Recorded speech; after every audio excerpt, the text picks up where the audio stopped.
I assert that if you're not in the present moment, you're running a program, right? And paying attention is being present.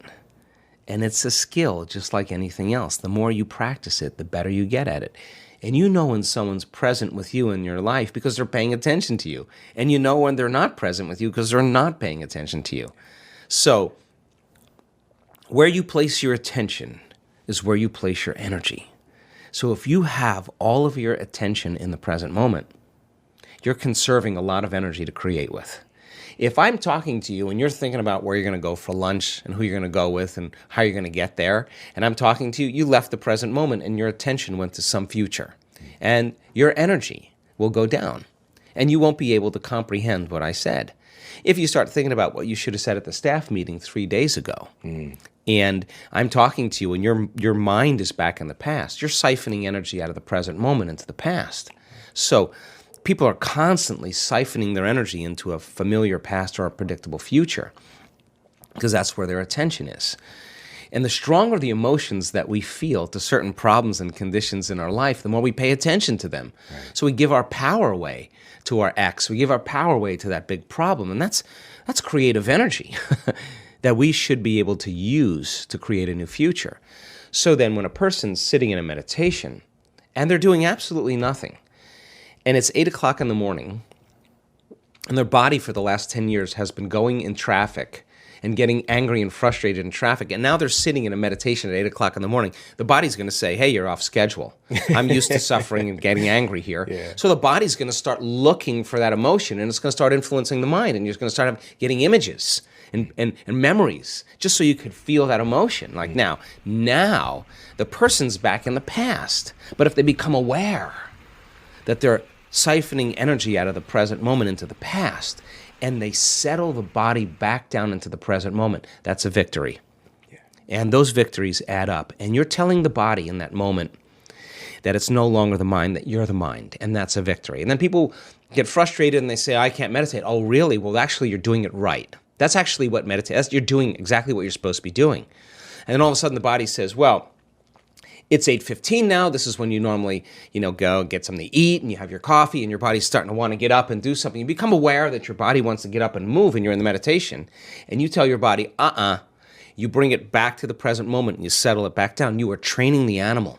That's a victory. Now you're executing a will that's greater than the program because most people lose their free will to a program. Now you're telling the body, I'll tell you when we get up, not when you want to get up. You're not the mind, I'm the mind. And that's a victory. Now, we've done the research on this. If you keep doing this and you stay with it, sooner or later, the body's going to surrender to a new mind.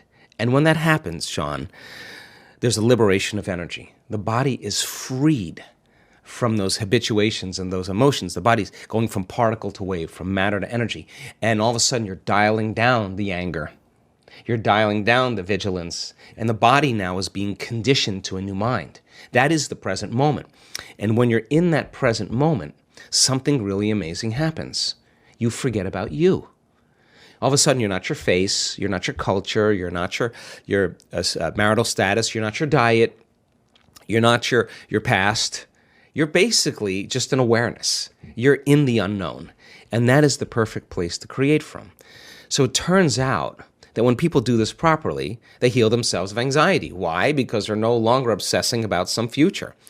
When they find the present moment, they heal from their depression because they're not hopeless and powerless in their past. The body's conditioned now.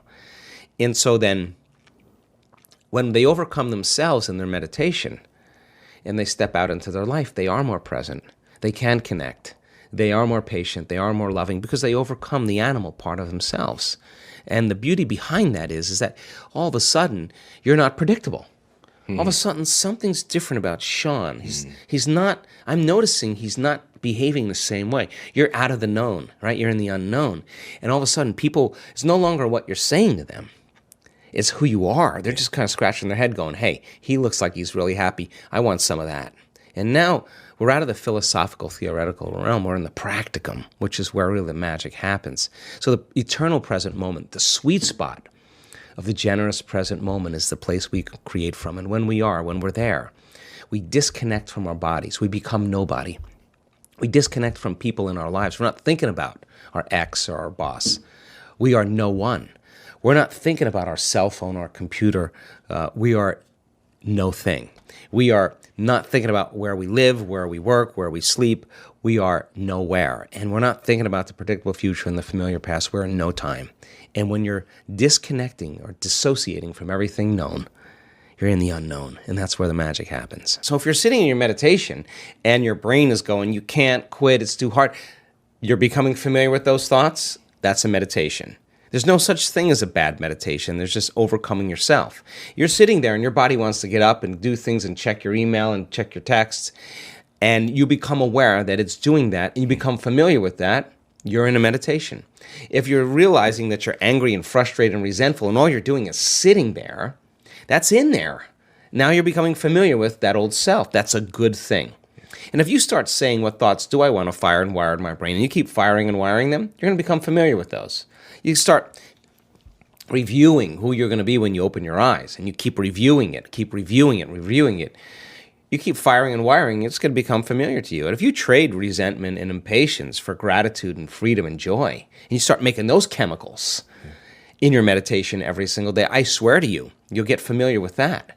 So the process of change is unlearning and relearning. It is breaking the habit of the old self and reinventing a new self. And we use meditation as a way to change our brain and body to be different, be greater than the environment, be greater than our emotions and habits, and be greater than the predictable future and the familiar past. So meditation is a way then to get us in the right state of mind and body. So when we present ourselves to the world, we're a better expression of it. And then practicing and staying aware your entire day so that you can actually master something about yourself. Now, what's the side effect of that?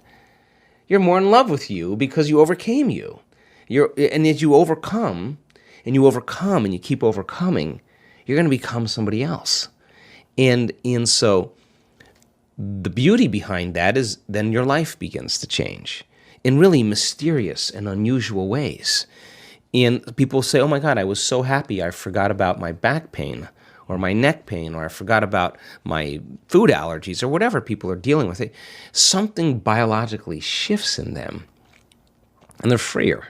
They're more whole. They're less separate. They feel more pleased and satisfied with themselves, and they really don't care what people think of them.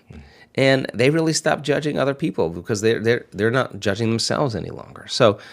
So you could only talk around these concepts. You really have to really apply them to really begin to see the fruits of your efforts. But common people around the world are doing the uncommon because of it.